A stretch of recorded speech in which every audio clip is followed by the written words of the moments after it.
Becoming a World Cup referee is insane right now, and nobody is talking about how brutally difficult this path actually is.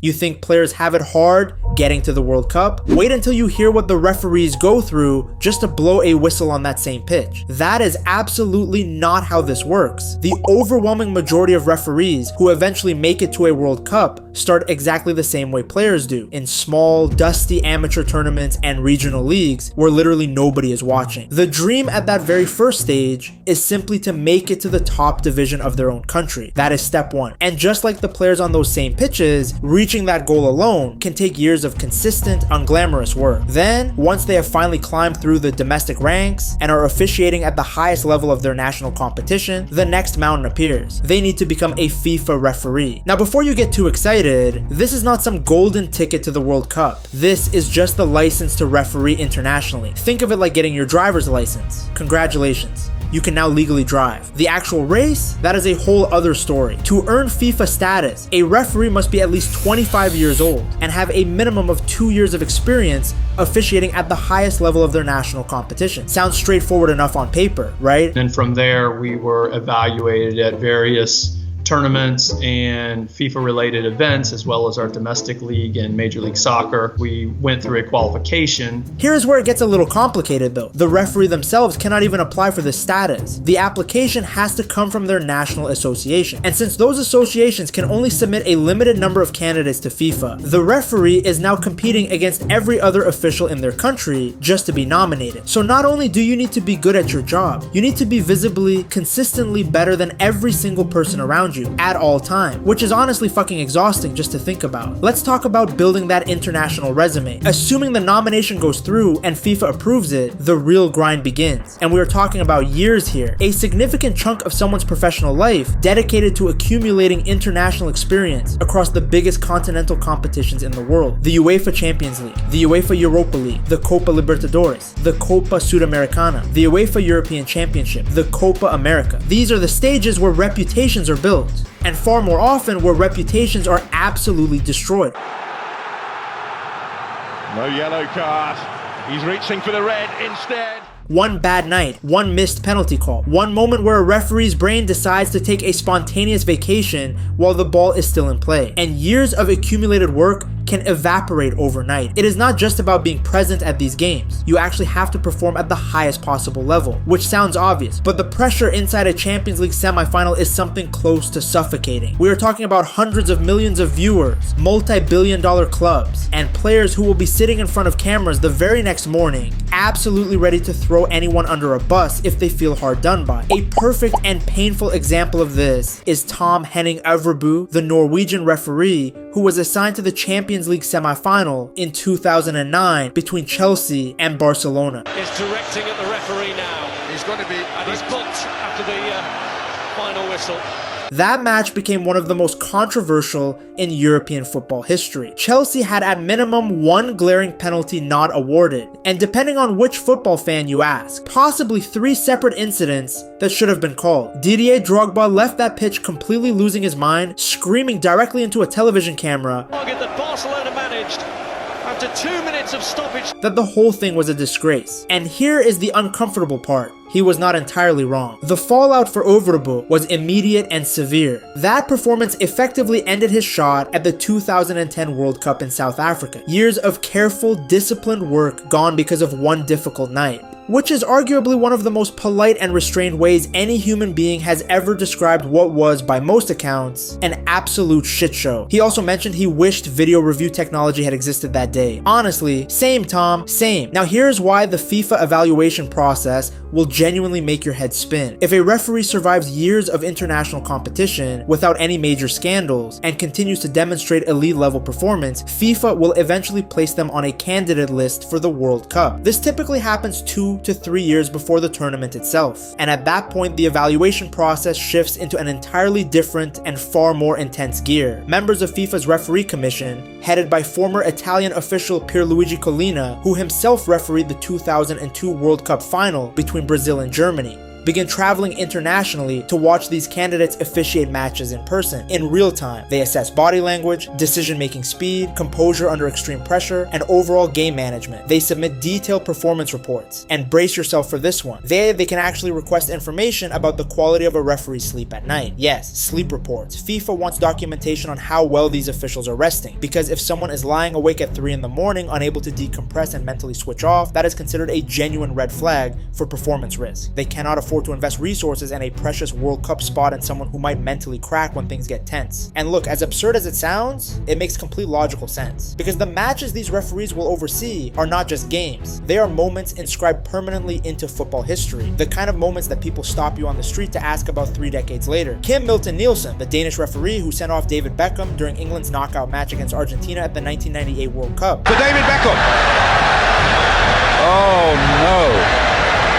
Has said that people still approach him in public to this day, asking what that moment felt like. That red card happened nearly 30 years ago. This stuff follows you forever. No pressure though, and if you thought that was intense, wait until you see what happens right before the tournament. Once a referee makes the initial candidate list, there is still a pre-selection phase standing between them and the actual World Cup squad. Months before the tournament begins, all candidates are brought in for in-person testing. We are talking about physical fitness examinations, tactical scenario analysis, video review sessions, and full-scale match simulations. The fitness test alone requires covering more than 4,000 meters while alternating between high-intensity running intervals and active recovery periods. This is not a casual jog around a track. It is a structured athletic assessment that would honestly humble a fair number of people who consider themselves reasonably fit. These are not noob fitness standards. This is legitimate elite-level physical testing. For the 2026 World Cup spanning Mexico, the United States, and Canada, FIFA announced a squad of 52 main referees, 88 assistant referees, and 30 video match officials. Compare that to the Qatar 2022 edition, which featured only 36 main referees. That is 31% fewer. The expansion of the tournament to 48 teams created more matches, which opened more spots, which is genuinely positive news for referees who have spent years on the outside looking in. Financially, the rewards have also grown meaningfully. The base compensation for main referees at the 2026 World Cup is expected to reach $100,000, with additional bonuses attached for each individual match officiated. That represents significant growth from the roughly $70,000 offered in Qatar 2022 and the $57,000 from Russia 2018. Assistant referees and video officials earn considerably less,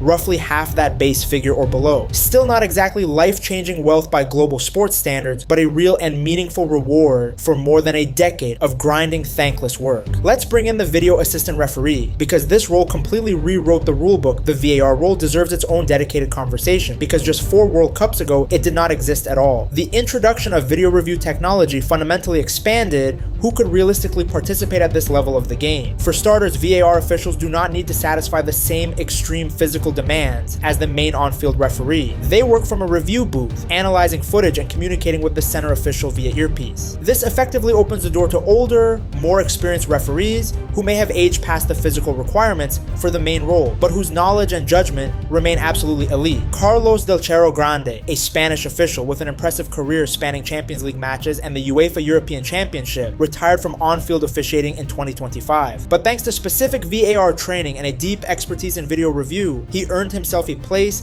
in the 2026 World Cup setup as a video match official. His career essentially got a second chapter because of the technology. Not a bad deal. There are also younger officials who have made deliberate career choices to specialize in VAR from relatively early on, recognizing that the competition for the main referee slot is almost impossibly fierce, while the VAR pathway, though growing rapidly, offers a somewhat different and occasionally more accessible route into the biggest tournaments. Nicaraguan official Tatiana Guzman is a genuinely great example. She began her international career as a video match official at the 2023 Women's World Cup and subsequently earned her place in the 2026 men's tournament. Her long-term ambition is still to become a main on-field referee, but the VAR role gave her international exposure and development opportunities that simply would not have existed for her in any previous era. That is a smart strategic play. Here's where it gets truly cutthroat once the tournament actually kicks off. Here is the part most football fans genuinely do not appreciate. Earning a spot in the World Cup squad is not the finish line. It is the starting gun for a completely separate internal competition that runs invisibly behind the one everyone is actually watching on television. Because not all World Cup assignments are created equal. Refereeing a group stage match between two nations who have already been statistically eliminated from contention is a fundamentally different experience from standing in the center circle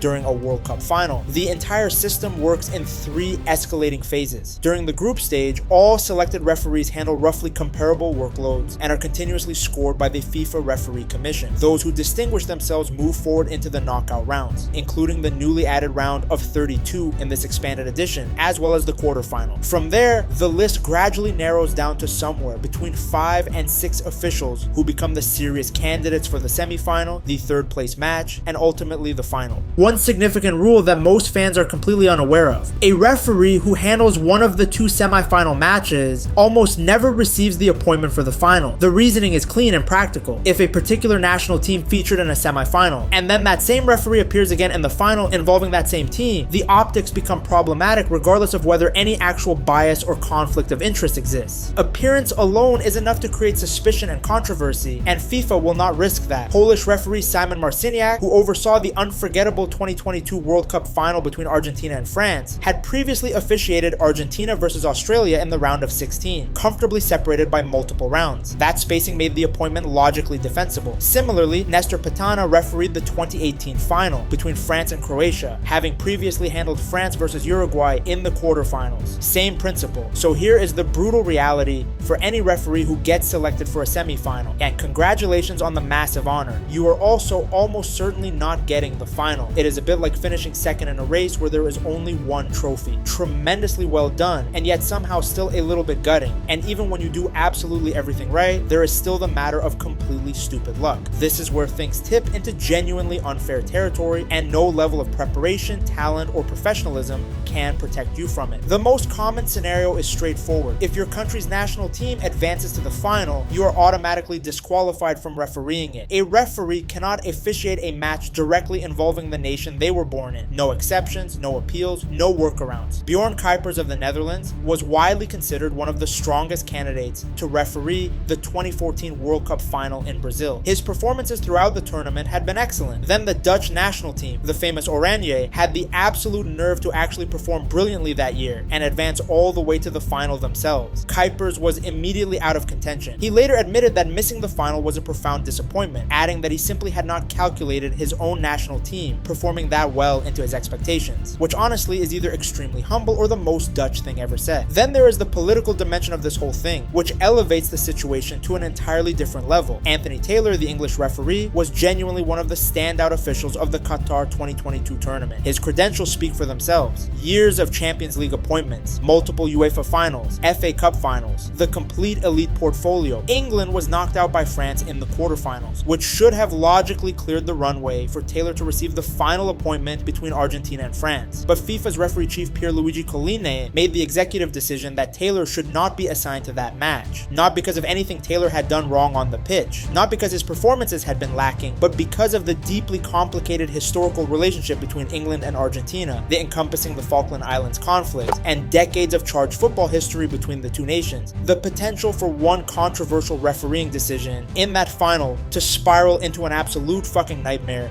was simply too significant a risk. Simon Marciniak got the appointment instead. So to compress everything we have covered into one sentence, to referee a World Cup final, you need over a decade of elite performances, 0 major scandals, outstanding fitness levels, apparently satisfactory sleeping habits, a national team that fails to reach the final, a geopolitical situation that does not awkwardly complicate your assignment, and then you need to be the best official in the room on the single most important night in world football. Completely straightforward stuff. If you like watching this, hit the like button and subscribe, because there is a lot more wild football content on the way, and you genuinely do not want to miss it.